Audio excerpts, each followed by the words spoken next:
ទៅសងសឹកអាបងប្រុសរបស់ខ្ញុំនោះណាអូយ៉ាមិនបានទៅច្បាស់ឡើយនឹងភ្លេចអានោះហើយមែនទេកុំនិយាយផ្ដាស់បើចង់សងសឹកដាច់ខាតទៅរកសពអ៊ីហាងឲ្យឃើញបញ្ចុះរួចហើយយើងនឹងឡើងទៅប៉ាក់អូតាំងសម្រាប់ពួកគេចោលតែម្ដងអីយ៉ារឿងនេះវារំលងយូរដែរតែហើយសារសពបងប្រុសខ្ញុំមិនដឹងជាបាត់ទៅណានោះទេតែឥឡូវជាការល្អដើម្បីយើងសងសឹកទៅគេហើយណាហេតុអីថ្ងៃនោះគឺជាថ្ងៃតែងតាំងវេនប៉ាក់ថ្មីរបស់ប៉ាអូតាំងបើយើងមិនឆ្លៀតឱកាសសម្រាប់ពូវេនទេតើធ្វើយ៉ាងម៉េចក៏បីចំពោះបងប្អូនយើងទៅនាងមើលនេះគឺជាអាវុធសំខាន់ថ្មីរបស់យើងនឹងឲ្យដឹងពីស្នាដៃរបស់យើង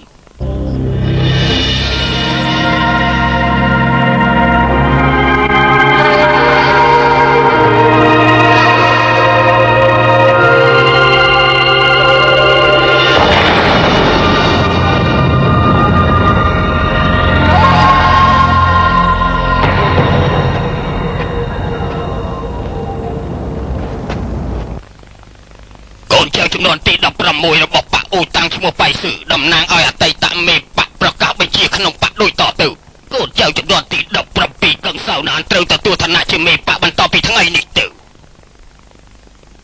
សូមទទួលបញ្ជាពីលោកគ្រូ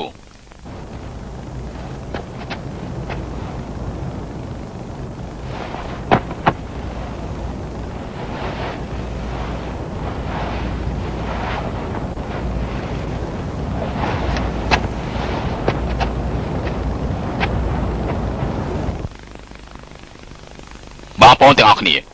ខ្ញុំសៅណានមានសំណាងល្អដោយមានលោកគ្រូពេញចិត្តនឹងខ្ញុំតែងតាំងខ្ញុំជាឋានៈមេប៉ាក់អូតាំងខ្ញុំត្រេកអរខ្លាំងណាស់នៅឃើញដល់មុនពេលដែលលោកគ្រូត្រូវគេសម្លាប់បានប្រគល់កម្ពីដើរដល់កម្ពុជានៃដើរនេះក្រេកនេះឲ្យខ្ញុំ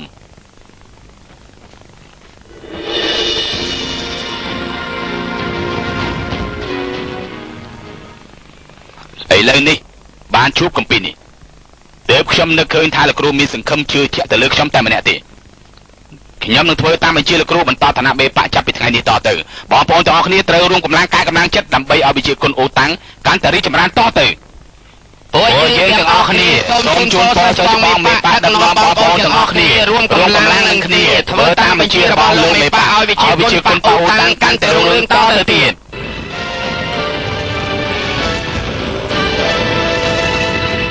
សូមអរគុណបងប្អូនទាំងអស់គ្នាសូមអញ្ជើញក្រោកឡើងសូមអរគុណសិស្សច្បងមេប៉ាក់ថ្មីត្បិតតែខ្ញុំទទួលតំណែងជាមេប៉ាក់តែរឿងគួរឲ្យសោកស្ដាយនោះជនក្បត់ចោលឲ្យហាងថ្មីត្បិតតែធ្លាក់ពីលើកំពូលភ្នំស្លាប់មែនតែស្រីបិសាចអ៊ីឡូសានៅមិនទាន់ស្លាប់ទេយើងមិនអាចសម្លាប់វាដើម្បីគោរពវិញ្ញាណក្ខន្ធលោកគ្រូយើងតែចាប់ពីថ្ងៃនេះតទៅកូនចៅប៉ាក់អូតាំងទាំងឡាយត្រូវតែខិតខំតស៊ូដើម្បីចាប់ខ្លួនអ៊ីឡូសាយកក្បាលរបស់វាដើម្បីគោរពវិញ្ញាណក្ខន្ធលោកគ្រូរបស់យើងបាទលោកមេប៉ាក់សូមជម្រាបលោកមេប៉ាក់មានគេយកចំនួន2កែមកអបអរសាទរលោកមេប៉ាក់ថ្មីឲ្យគេចូលមកបាទ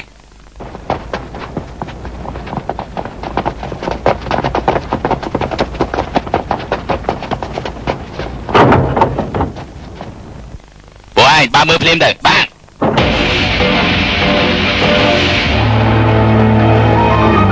សងសឹកដើម្បីមិត្តភក្តិយកគេជិះទៅបងឯងខ្លួនមកណែអ៊ីឡូសាកឹងសាណានឯងទម្លាក់ចោលឲ្យហាងឲ្យក្រាបពីលើភ្នំស្លាប់ថ្ងៃនេះបើសិនជាឲ្យឯងទទួលឋានៈជាមេប៉ាក់អូតាំងនេះលើលោកនេះមានយុត្តិធម៌ទេអ៊ីឡូសានាងខ្លាំងធំណាស់ហ៊ានមកម្នាក់ឯងអុកលោកប៉ាក់អូតាំងផងបាត់ជាមកដល់ទៅហើយយើងត្រូវតែសងសឹកឲ្យចោលឲ្យហាងអ៊ីឡូសាគឺឯងទេដែលធ្វើឲ្យសិស្សច្បងយើងមានទោសក្បត់ប៉ាក់អូតាំងធ្វើឲ្យសិស្សច្បងយើងស្លាប់យើងត្រូវតែសម្លាប់ឯងជាមេខ្លោង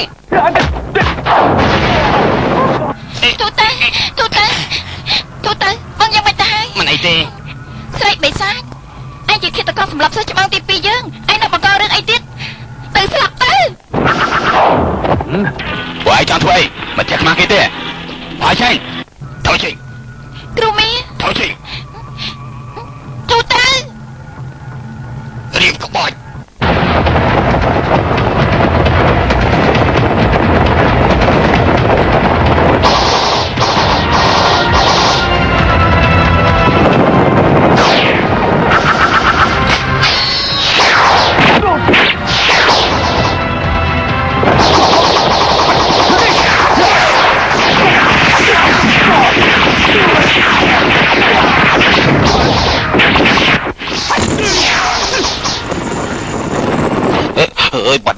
ដែលវាដូចជាធ្ងន់សម្រាប់ខ្ញុំពីរហើយសៀវឯងក៏មករកស្លាប់ដែរខ្ញុំមករកស្លាប់ទេឯងសម្រាប់បងប្អូនយើងឥឡូវនេះយើងត្រូវតែសម្រាប់បងប្អូនឯងវិញមើលទៅនេះជាស្អីខ្លាចហើយទៅវិញនេះជាស្អីទៅរៀបក្បាច់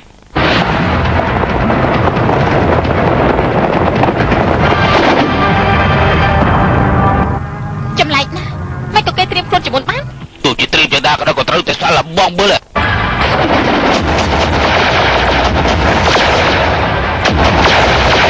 ហើយដូចជាមិនកើតទេ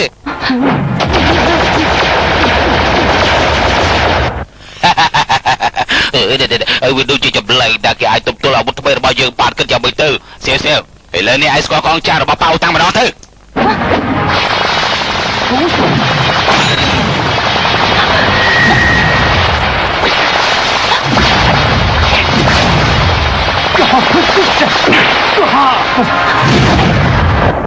យ៉ាងម៉េចហើយសៀវមិនដឹងទេរវល់តិចតួចទេ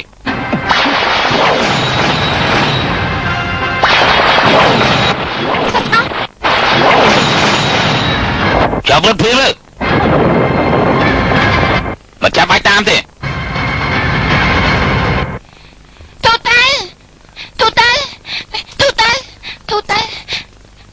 ទូទៅបើក៏ពិបាកចិត្តអីសើច្បងទៅទទួលឋានៈជាមេបកហេតុនេះឲ្យបានជាសម្ដែងនៅចិត្តអំណួររបស់គាត់ណាទេ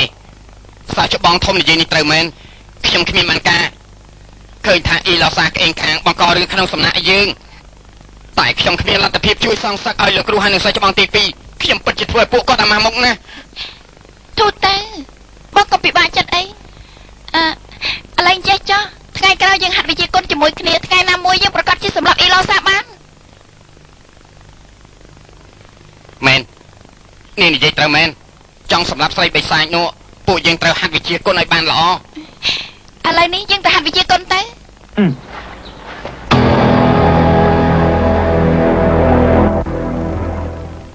របួសនេះមិនអីទេតែកុំឲ្យប៉ះត្រូវទឹកឯសោះ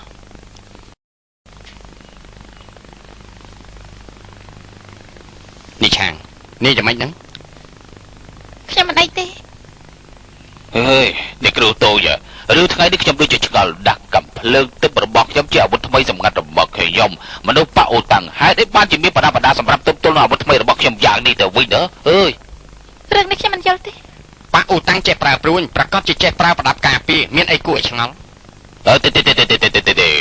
មនុស្សដូចជាប៉អូតាំងសុទ្ធតែជាមនុស្សល្ងងទាំងអស់សូម្បីតែរឿងពងមាន់មួយក៏មិនអាចធ្វើឲ្យបែកបាននោះដែរហេតុតែបានជាពួកគេឆ្លាតយ៉ាងនេះទៅវិញមនុស្សជាចម្លែកពេកហើយអាចដឹងថាយករបស់យើងមកទប់ទល់ជាមួយអាវុធថ្មីរបស់ខ្ញុំបានទៅវិញណាមិនត្រឹមតែប៉ុណ្្នឹងទេគេយកអាវុធរបស់គេប្រើដូចជាកងចាញ់យើង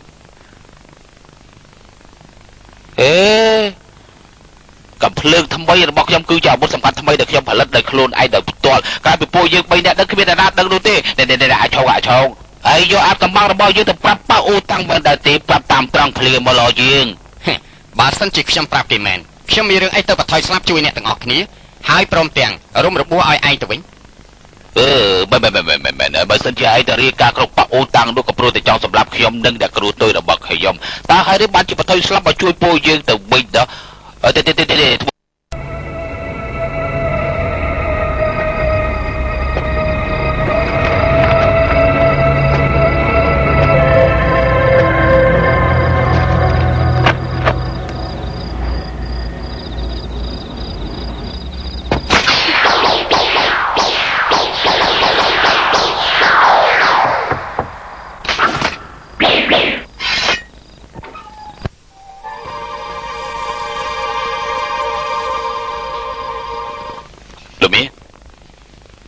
លោកមេបាក់ពិតជាតស៊ូមែន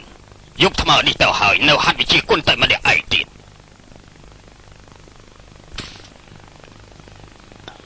ឯងមានកំពីនេះគ្រាហេតុអីបានជាមិនប្រាប់យើងមកកាលនោះយើងទាំងអស់គ្នាគិតតែពីតាមសម្រាប់អ៊ីឡូសាហេតុនេះហើយគ្មានពេលជម្រាបលោកគ្រូមានទេក៏យើងគ្រូរបស់ឯងដាច់ខាតមិនតែងតាំងឯងជាមេបកចំនួនទី17ហើយដាច់ខាតមិនប្រគល់កំពីនេះគ្រាឲ្យតែឯងទេក្រៅពីចោអ៊ីហងឯងប្រកាសជាឆោយកពីចោអ៊ីហង